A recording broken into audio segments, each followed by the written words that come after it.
సిగాచి ఇండస్ట్రీస్లో జరిగినటువంటి దురదృష్టమైన సంఘటనకి సంబంధించి మనకు డిఎన్ఏ శాంపుల్స్ ఏదైతే మనం పంపించామో ఇంకొంత శాంపుల్స్కి సంబంధించిన సమాచారం ఇంకా రావాల్సిన అవసరం ఉన్నది. సో దానికి అనుగుణంగా ఇంకా ఫాలోఅప్ చేయడం జరుగుతుంది. అట్లాగే ఇంకా శరీరానికి సంబంధించినటువంటి ఇంకా పార్ట్స్ అనేది రెస్క్యూ ఆపరేషన్ కూడా ఇంకా దాన్ని కంటిన్యూ చేస్తున్నాము. సో అది కూడా ఇంకా మనం ప్రాసెస్ కంటిన్యూ అవుతుంది. సో ఈరోజు మనకు దుర్ఘటన జరిగి ఆల్మోస్ట్ 10 days అయింది కాబట్టి సో దీనికి సంబంధించినటువంటి ఫ్యామిలీ మెంబర్స్, దానికి సంబంధించినటువంటి వాళ్ళు చాలామంది కూడా వారి సంబంధించిన ట్రెడిషన్స్ ప్రకారంగా, రిచువల్స్ ప్రకారంగా వారి యొక్క కర్మకాండాలు కానీ వారి తదుపరి చర్యలు చేసుకోవడానికి వాళ్ళు చాలా రిక్వెస్ట్ చేశారు.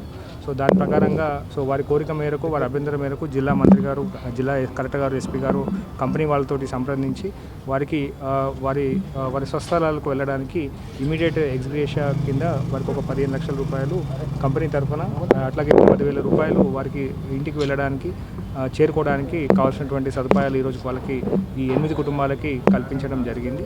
సో వీరి అందరి ఫోన్ నంబర్స్ కూడా మనము తీసుకోవడం జరుగుతుంది. తదుపరి ఎటువంటి సమాచారం అయినా కానీ వారికి అందించడం జరుగుతుంది. మొత్తం మనకు 70 హెచ్ఆర్ఈ హ్యూమన్ రిమైన్స్ అనేది మనం పంపించడం జరిగింది. అందులో 67 ఆల్రెడీ ఎగ్జిస్టింగ్ వాళ్ళ ఉన్న ఐడెంటిఫైడ్ బాడీస్ తోటే మ్యాచ్ అవ్వడం జరిగింది. ఇంకొక 3 మనకు నిన్న పంపించడం జరిగింది. ఈరోజు రెస్క్యూ ఆపరేషన్లో ఇంకొక 2 దొరికాయి. ఆ శాంపుల్స్ కూడా ఈరోజు మనము ఇప్పుడు పంపించడం జరుగుతుంది. దీని రిపోర్ట్స్ తదుపరి వచ్చిన తర్వాత దీంట్లో కనుక ఈ 8 మందితోటి కనుక మ్యాచ్ అయితే అది కూడా మనం వాళ్ళకి రెస్క్యూ ఆపరేషన్ అనేది మనకు ఏంటంటే చివరి వరకు మనం ప్రయత్నం చేయాలి. ఇప్పటివరకు మనం ఆల్మోస్ట్ ఒక 4 సార్లు ప్రతిరోజు కూడా ఒక 100 నుంచి 120 మందితోటి ప్రతిరోజు కూడా ఉన్నటువంటి సైట్ మీద మనం ఎక్స్కవేషన్ చేయడం, అంటే సెర్చ్ చేయడం జరిగింది. అట్లా మనకు దొరుకుతూ ఉన్నాయి. ఈరోజు కూడా మనం సెర్చ్ చేస్తే 2 దొరికాయి. అంటే ఇంకా దానికి దొరికే ఛాన్స్ ఉంది అని అనుకుంటున్నాం. సో అందుకనే అది ఇంకా కంటిన్యూ చేస్తాము.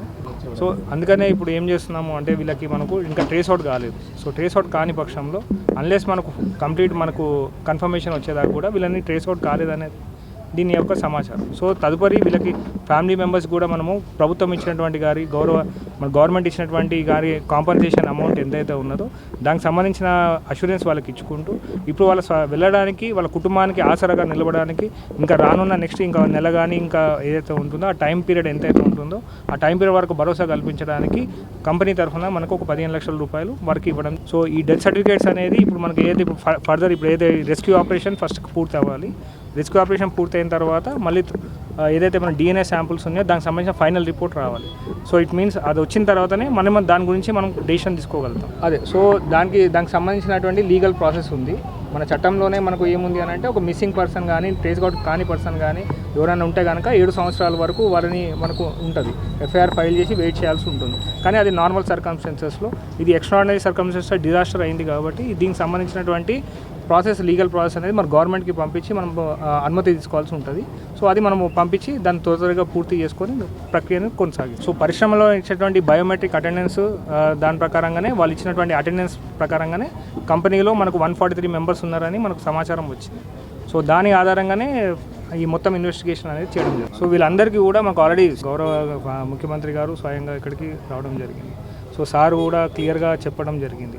సో గవర్నమెంట్ ఇచ్చినటువంటి అష్యూరెన్స్ ప్రకారంగానే దీన్ని అటువంటి ఏం లేదు. వాళ్ళు ఏదైతే ఇప్పుడు ఉన్నదో ఇప్పుడు ఈ క్యాంపు కూడా, ఈ షెల్టర్ కూడా అనేది కంటిన్యూ అవుతుంది.